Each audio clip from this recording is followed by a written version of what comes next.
Good morning children's.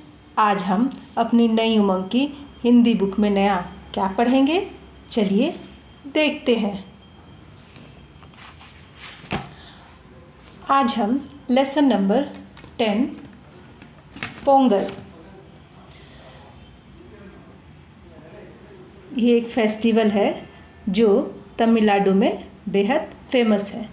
चलिए उसके बारे में हम पढ़ते हैं। पोंगल का शाब्दिक अर्थ है उबालना या पकाना।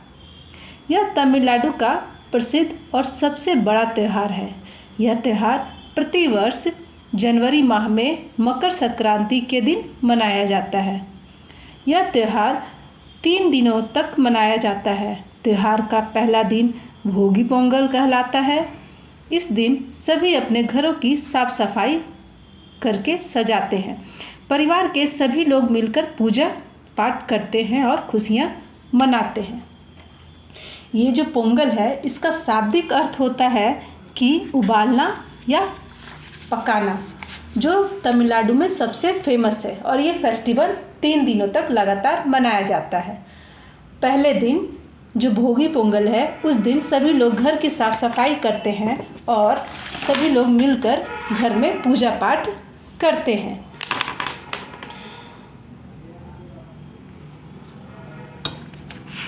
और दूसरा दिन सूर्य पोंगल कहा जाता है। पहला दिन भोगी पोंगल और दूसरे दिन को सूर्य पोंगल कहते हैं। इस दिन नए धान को कूटकर नए चावल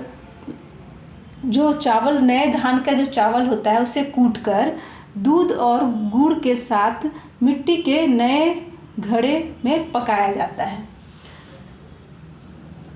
मतलब जो पहला फसल, मतलब साल का पहला फसल जो होता है उस दिन वो फसल काट कर उसे चावल बनाकर उसे अच्छे से कूट कर रेडी करके उस नए फसल को मिट्टी के बर्तन में उसे पकाते हैं दूध और गुड़ के साथ। पकाया हुआ धान सूर्य देवता को अर्पित किया जाता है। पोंगल वाले पात्र की पूजा की जाती है। सभी और उल्लास और आनंद का वातावरण दिखाई देता है। अब जो वो स्वीट पोंगल तैयार हुआ है, जो नए धान से स्वीट पोंगल तैयार हुआ है उससे पहले सूर्य देवता को चढ़ाया जाता है और उस नए बर्तन की भी पूजा की जाती है। सभी और लोग खुशी का माहौल चारों तरफ उस दिन रहता है। स्त्री पुरुष बच्चे बूढ़े सभी नए वस्त्र पहनते हैं। सभी एक दूसरे से पूछते हैं पोंगल हो गया? दूसरे ने जवाब देते हैं हो गया। सभी एक दूसरे को पोंगल की शुभकामनाएं देते हैं। पोंगल के दिन सभी लोग एक दूसरे को विश करते हैं हैप्पी पोंगल बोलकर, और सभी बोलते हैं कि पोंगल हो गया, तो उधर से जवाब आता है कि हाँ हो गया। और सभी लोग उस दिन नए वस्त्र भी पहनते हैं। पोंगल का तीसरा और अंतिम दिन मट पोंगल कहलाता है। ये जो तीसरा और अंतिम दिन है ये मट्टू पोंगल है। मट्टू पोंगल के दिन पशुओं की पूजा की जाती है। पहला भोगी पोंगल, दूसरा सूर्य पोंगल और तीसरा जो अंतिम दिन होता है उसे मट्टू पोंगल बोलते हैं।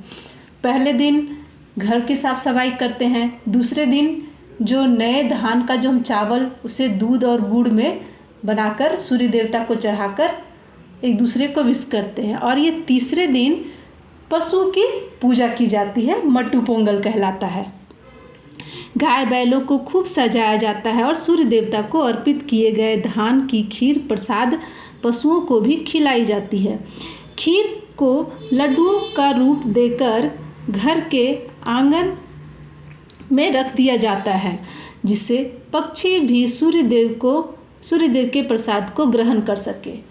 वो जो स्वीट पोंगल रेडी किया जाता है उस खीर को लड्डू का रूप दे करके हम बाहर रख देते हैं, ताकि वो प्रसाद पक्षी भी उससे सूर्य देवता के प्रसाद को ग्रहण कर सके। और वो जो खीर का प्रसाद होता है पशुओं को भी खिलाया जाता है। सामूहिक भोज के साथ त्यौहार समाप्त होता है। सभी लोग मिलकर नई फसल का चावल खाते हैं। इस सामूहिक भोज में सभी लोग सम्मिलित होते हैं। कोई छोटा या बड़ा, अमीर गरीब नहीं होता। पोंगल के अवसर पर आयोजित होने वाले धार्मिक सामाजिक कार्यक्रमों में सबसे अधिक आकर्षक होती है सांडों की लड़ाई। मतलब इस फेस्टिवल को सभी लोग सामूहिक रूप से नए फसल की चावल खाकर और खीर खाकर के तो मनाते ही हैं। और इस तीनों दिन में लोग बहुत उत्साह के साथ इस दिन के लिए रेडी रहते हैं। और वैसे किसी भी फेस्टिवल में अमीर गरीब, बड़ा छोटा कुछ नहीं मायने रखता है। उसी तरह पोंगल में भी लोग अमीर गरीब, बड़े छोटे, कोई किसी का भी भेदभाव नहीं रहता है। सभी लोग एक दूसरे से प्रेम भाव से मिलते हैं। और इस दिन सामाजिक और धार्मिक कार्यक्रमों का भी लोग, जैसे बाहर में स्टेज शो करते हैं, उस तरह का बहुत सारा कार्यक्रम आयोजित किया जाता है। और एक आकर्षक कार्यक्रम आयोजित किया जाता है सांडों की लड़ाई। इस लड़ाई में सांडों की लड़ाई को जल्लीकट्टू कहा जाता है। ये जो जल्लीकट्टू क्या है, इस सामाजिक कार्यक्रम में ये जो कार्यक्रम आयोजित किया जाता है सांडों की लड़ाई, इसे हम जल्लीकट्टू कहते हैं। इस लड़ाई में सांडों के सींगों पर नोटों की गड्डियाँ बांध दी जाती हैं और सांडों को उत्तेजित करके मैदान में छोड़ दिया जाता है। साहसी और जोशीले युवक सांडों का सामना करके नोटों की गड्डियों को लेने का प्रयास करते हैं। जो युवक इस मुकाबले में उतरते हैं वो सदैव सावधान रहते हैं, क्योंकि कभी कभी लड़ाई में कुछ लोगों की मृत्यु हो जाती है। यह खेल जितना रोमांचकारी है उतना ही खतरनाक भी है। जब कोई युवक अपने प्रयास में सफल हो जाता है तो दर्शकों की खुशी का ठिकाना नहीं रहता। चारों ओर तालियां की गड़गड़ाहट सुनाई देती है। वहीं दूसरी ओर किसी मृत्यु की हो जाने पर उदासी छा जाती है। प्राचीन समय में विजयी युवक युवतियों अपने पति भी चुनती थी। इस त्योहार पर भारतीय संस्कृति की अनोखी झलक देखने को मिलती है। अब ये जो फेस्टिवल है, इसमें जब सांडों की लड़ाई होती है, उस लड़ाई को जल्लीकट्टू कहते हैं। और इसे पूरे खुले मैदान में सांडों को छोड़ दिया जाता है और उनके सींग पर नोटों की गड्डी लगाई जाती है। नोटों की गड्डी का लेने के लिए जो युवक उस मैदान में उतरता है उसे काफ़ी सावधान रहना पड़ता है, क्योंकि अगर सांडों की लड़ाई के वक्त उसकी मृत्यु हो गई तो वो खुशी का माहौल उदासी में बदल जाएगा। इसलिए वो लोग काफ़ी सावधान रहते हैं। और जो लोग उस गड्डी को ले लेते हैं, नोटों की गड्डी को लेते हैं, वे तो विजयी होते ही हैं, लेकिन उनकी विजयी सभी लोगों के चेहरे पर एक मुस्कान और तालियों के रूप में दिखाई देती है। और पहले ज़माने में जो लोग सांडों के सींग से नोट निकाल लेते थे, उसी युवक से स्त्रियां पहले शादी करती थीं।